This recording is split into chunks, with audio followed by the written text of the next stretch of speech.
welcome to the HR Exchange Network. My name is David Rice. I'm the editor of the HR Exchange Network, and I'm happy to be here today with DK Bartley.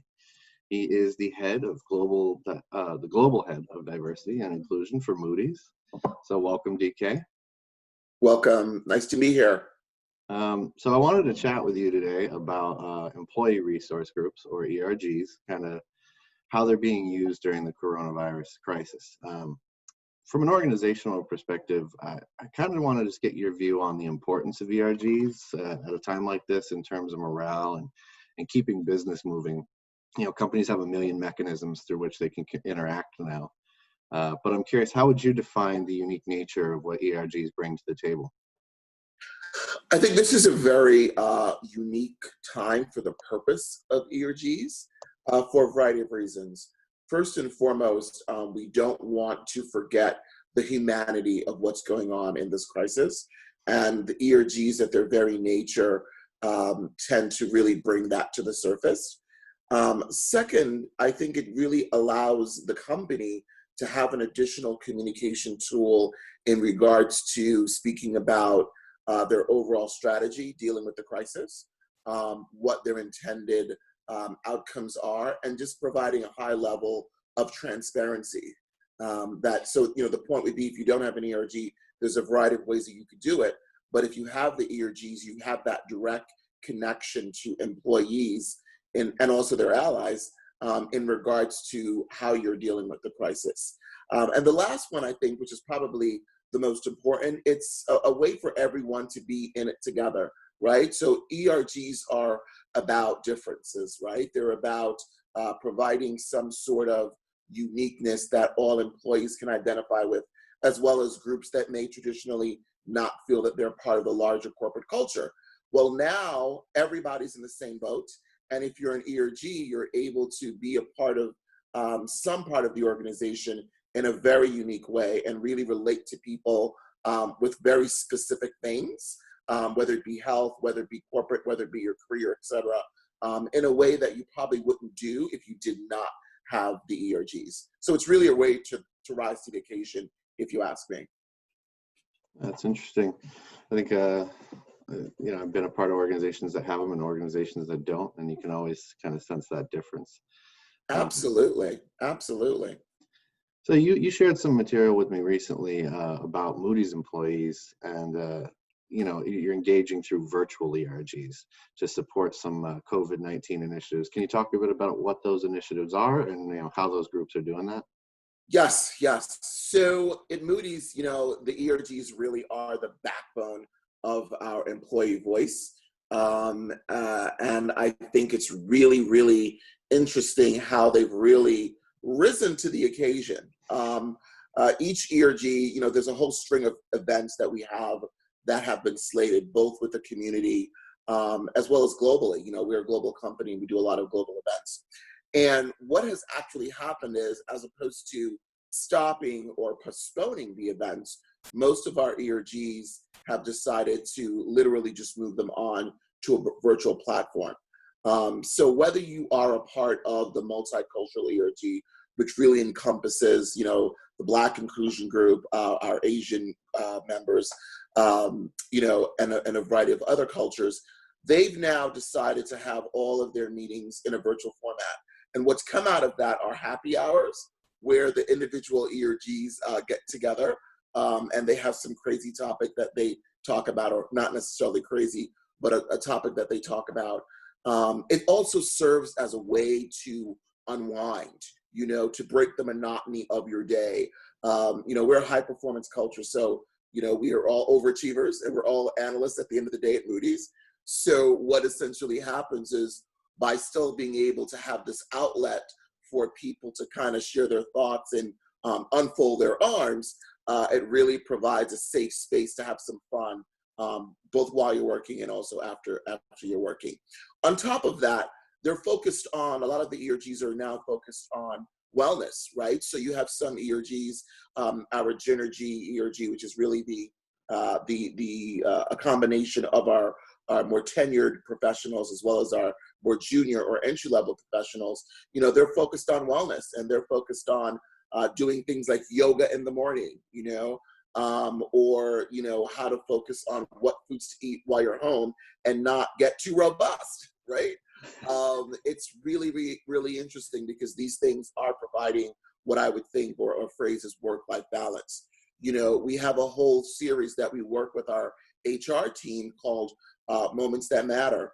And, part of that is ergonomics. We do a thing on ergonomics. How do you sit in your chair properly at home? I mean, who would have thought that having a whole conversation about sitting in a chair would make such a huge difference? On some of these virtual events, we have thousands of people that actually come on to listen, learn, understand, and incorporate into their daily routine or their daily lives, right? Because it is work-life balance. So it's really, really powerful because we're doing this on a global level. Another thing that we have is the Kids Club. So literally, if you're a parent at Moody's, depending on what age your parent is, there is time for you to kind of, put your child in front of the computer, depending on what age they are, and they're getting to meet a lot of the other Moody's children as well, and are able to share either a game or some fun interactive activity for an hour. And that's huge because it gives you as a parent some time to kind of, as I said before, unfold your arms, but kind of relax. And also done in a safe space because it's a Moody's sponsored event. And it allows you to also get additional insight into your other colleagues that you work with as well.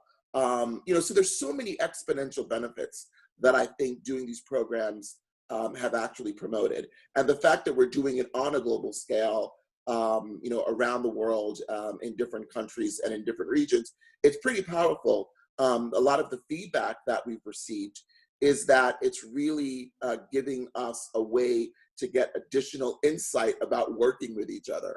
We did a pulse survey that went globally to all our employees, and several of our employees mentioned the fact that they like, that the organization is communicating, and they specifically noted that they're big fans of the fact that the ERGs are continuing and they're safe space for them to communicate and kind of unfold their arms.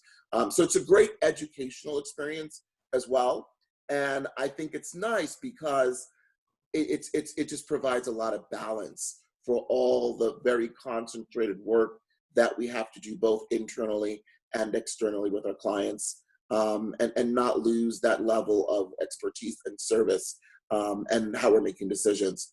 So it's nice to know that you have an outlet that's sponsored, promoted, and facilitated by Moody's. Yeah, that's interesting. The virtual ERGs, if you're not tied together by geography, and you're not tied together necessarily by the things that you would normally kind of bind you. You're not doing these activities, going out, like cleaning up a public park or doing a walkathon, something like that. You kind of start to connect over different things. Like you said, are you finding that a lot of people are meeting people maybe that they wouldn't normally connect within the organization? Absolutely. We're a highly communicative organization just by the very nature of what we do. A lot of us do travel globally, including myself, for a variety of programs and events, as well as things that are focused on the employee development and our community involvement. But I think, and I know this very specifically because, I meet with a lot of the chairs of the ERGs around the world, and my team is really interacting with them and fostering and setting up the programs. And a lot of the feedback has been, wow, I've been speaking to this person on the phone for years, right? Or sending them emails and never really interacted with them or had a visual conversation with them. And that's, now a lot of that's changed, right? Because you are, for lack of better terminology, forced to be directly in front of that person. And that person may be, in some cases, 6,000, 7,000 miles away. And you find out so much more about them that gives you a comfort level, not only in the way that you do work and you solve problems and you provide client solutions, but how you view them as another colleague. It's an interesting camaraderie, right? Because I think, it really reveals our character as a company and as people in general, when you're able to now relate to someone based on looking into their eyes and listening to what they have to say, as opposed to just taking notes or giving feedback in regards to a conversation over the phone or solving a problem. So it's really changed the way we work. I do think it's going to be very difficult to go back from a corporate perspective. And one of the other things that we've realized is that it actually expedites certain projects because you're able to more interactively get feedback right away and get insights that you may not have received before in real time through email. Yeah, that's interesting because I feel like, you probably become a little bit more in tune with the organization as a whole. And like you said there, it's going to be kind of tough to go back. I guess after all this is over, what do you see as like the biggest shift in sort of corporate culture, so to speak? The biggest shift in corporate culture, well, now you're focused on the future of work, right? Well, the future of work is here, right? I think, Right. as a company, as many companies, we've had a work from home policy. That's not new to us. I think a lot of the technology may be more advanced now. We were using, I would think, a lot of the more normal functions. So I think it's going to be difficult for us not to focus on the fact that a lot of people could do a lot more from home than we thought before, because it's basically proven that it can work, right? Unlike a lot of other companies, based on what I'm hearing, we've had really a seamless experience with our technology and being able to communicate in a virtual format. So I think that's going to be very purposefully a part of how we conduct business on a macro level, so that for the most part, we're able to utilize technology to expedite processes, expedite goals, and accomplish a variety of client and customer tasks that we probably would have done in a much more traditional format. So there's no going back. We're going to have to now figure out a way, when we hear a lot of people say, I want to work from home, how to do that in a way that's very responsible, that makes sense, and I think will be an enhancement to our bottom line. Yeah, I think it's going to become kind of an expectation. And one of the things that I imagine will come up a lot in job interviews in the future is, how did you handle this period? So it'll be Absolutely. I mean, I would be in shock if, whether it's now or next year, right? People aren't asking, what was your experience through COVID? What did you learn? How did you alter your life? What was the takeaway, either positive or negative? Because as crazy as it may sound, this is a wake-up call, right? About technology. It's a wake-up call about humanity, clearly. And it's a wake-up call about how we can communicate, and really how far technology has come from a corporate perspective. My concern are the companies that aren't utilizing the technology in the way that it's meant to be utilized. I would think that they're at a deficit or more of a learning curve, where I think companies like ours are able to really take advantage of it and really expedite it in a way that's very customizable to the way that we do business. Yeah. So there's one thing I do have to bring up. I'd be remiss if I didn't mention to our audience that you'll be speaking at our upcoming HR Tech North America event. Yes, I will. On the world stage, talking about a wide variety of things. But I'm looking forward to that. Well, in particular, your session is about diversity, inclusion, technology. Without giving too much away, can you give us a little background on the topic and kind of why you're looking forward to that conversation? Absolutely. So we've been talking about technology. A big part of technology is artificial intelligence.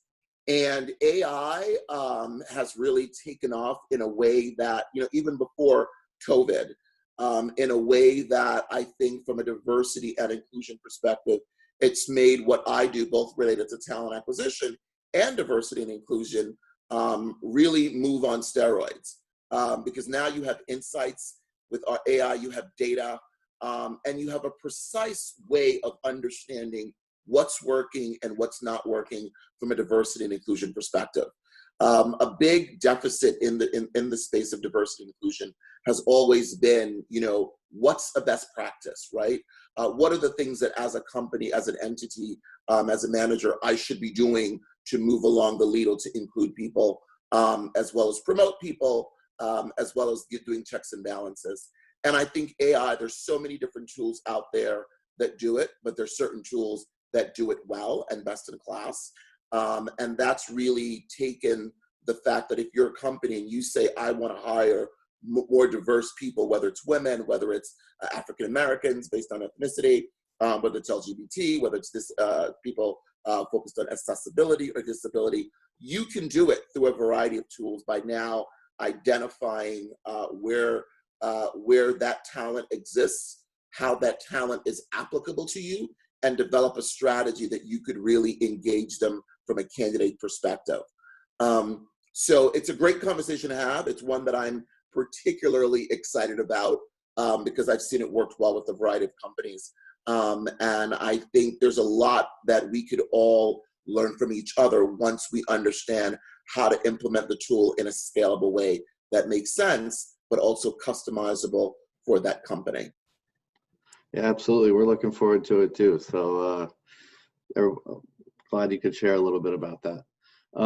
That's all the questions I have for you today. I want to thank you for joining me. Excellent. Really happy to be here. And I'll see you at HR Tech.